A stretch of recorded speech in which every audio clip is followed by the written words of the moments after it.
কদিন মানুষ মনে রাখবে, আবার একটা সরকার আসবে, সব বদলে দেবে। এটাই হচ্ছে নিয়ম জগতে।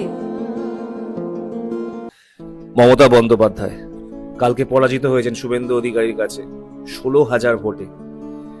তো যেটা বোঝা যাচ্ছে উনার রাজনৈতিক জীবন হয়তো এই মুহূর্তে হয়তো এখানেই শেষ, এবং আগামী দিনে হয়তো উনি মুখ্যমন্ত্রী দৌড়ে হয়তো উনি আর থাকতে পারবেন না, কারণ ওনার সেই সময় যেটা বয়স হবে, উনি এখন ধরুন ওনার বয়স 71, আমি যা জানি ওনার 5 বছর পর ওনার 76 হয়ে যাবে।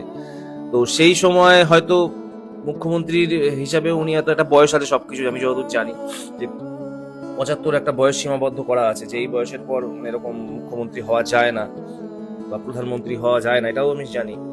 তো যাই হোক, আজকে ওনার ব্যাপারে কিছু কথা বলতে চাই। কে এই মমতা বন্দ্যোপাধ্যায়? ছোট করেই বলো, বেশি বড় করবো না। একজন লড়াকু নেত্রী হিসেবেই মানুষ ওনাকে চেনে।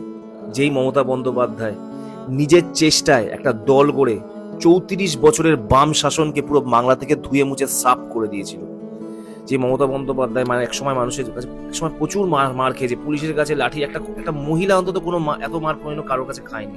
উনি মহিলা যেভাবে পুলিশের মার খেয়েছে, চুলের মুঠি ধরে ওনাকে মানে বার করে দেওয়া হয়েছিল, সেই বামদুর্গ উনি দখল করেন 2011 সালে। সবচেয়ে বড় কথা, কোনো বড় রাজনৈতিক দলের সাহায্য ছাড়া একটা নিজের দল গড়ে এত বড় 34 বছরের ক্ষমতাশীল দলকে সরানো চারটিখানি কথা না। 1984 সালে তিনি প্রথম লোকসভার সবচেয়ে ছোট সর্বকনিষ্ঠ একজন নেতা হিসেবে জয়লাভ করে।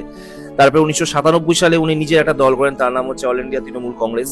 তো সেই দল গড়ে ওনার যাত্রা শুরু। উনি বাজপেয়ী আমলে রেলমন্ত্রীও হয়েছিলেন, 2 বছর রেলমন্ত্রী হিসাবে ছিলেন। তো এটাই বলবো যে একটা কথা লাস্টে আমি এটাই বলতে চাই যে ইডি সিবিআই অনেক রাজ্যের মুখ্যমন্ত্রীকে ধরেছে, অনেক মুখ্যমন্ত্রীকে জেরা করেছে, তাদেরকে কেজরিওয়াল থেকে শুরু করে অনেকে ইডি সিবিআই আসে, কিন্তু আজ অব্দি মমতা বন্দ্যোপাধ্যায়ের কাছে কিন্তু ইডি সিবিআই আসেনি। ইডি সিবিআই কিন্তু মমতা ব্যানার্জির চৌকাঠ অব্দি আসেনি, এবং এটা লাস্টে এটা মানতেই হবে। হ্যাঁ, ওনার পার্টির কর্মীদের অনেক দোষ ছিল, ওনার পার্টির অনেক ভুল ছিল, সেগুলো ওনার উচিত ছিল অনেক আগেই সংশোধন করা। সেগুলো যদি উনি কড়া হাতে সংশোধন করতেন, তাহলে আজকে হয়তো এরকম দিন দেখতে হতো না। চাই জনগণের রায়কে সম্মান ওনাকে অবশ্যই জানাতে হবে, এবং উনি জানিয়েছেন, এবং জনগণের রায়কে সম্মান জানিয়ে আশা করা যায় উনি পদত্যাগ করবেন। এবং লাস্টে আমি একটা কথাই বলতে চাইবো যে দিদি, যে আপনি ভালো থাকুন, সুস্থ থাকুন, আপনার নিজের খেয়াল রাখুন, কারণ আপনারও বয়স হয়েছে।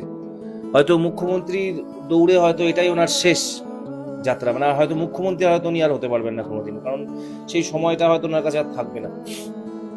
সেই বয়সটা একটা সবকিছু, যেহেতু আমি আগেই বললাম একটা বয়স থাকে, একটা ভালো সবকিছু, যেমন চাকরি, একটা বয়সের পর চাকরি পাওয়া যায় না।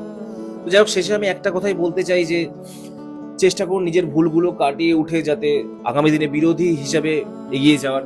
কারণ বিরোধী থাকা অবশ্যই দরকার। একটা স্ট্রং বিরোধী থাকলে একটা সরকার ক্ষমতায় থাকলেও সেই সরকার কোনো ভুল মানে সিদ্ধান্ত নিতে পারে না। বিরোধীরা সবসময়, বিরোধীদের কাজই সরকারের ভুলগুলোকে তুলে ধরা। বিরোধী থাকা অবশ্যই দরকার যে কোনো ডেমোক্রেটিক কান্ট্রিতে। যাই হোক, ভালো থাকুন, সুস্থ থাকুন। আপনার দলের প্রতি মানুষের রাগ থাকলেও এখনো কিন্তু প্রচুর মানুষ আপনাকে ভালোবাসে, তাই আপনাকে এই প্রচুর মানুষ ট্রলও করেছে, সেগুলো মিস করবো, সেগুলো যেন আসা বন্ধ না হয় ভিডিওগুলো। বিদায়। আপনার জার্নি হয়তো এইটুকুনিই ছিল, ভগবান এইটুকুনি আপনার জন্য লিখে রেখেছিল। বিদায় আমাদের প্রাক্তন মুখ্যমন্ত্রী। খুব ভালো থাকবেন, সুস্থ থাকবেন পরিবারের সঙ্গে।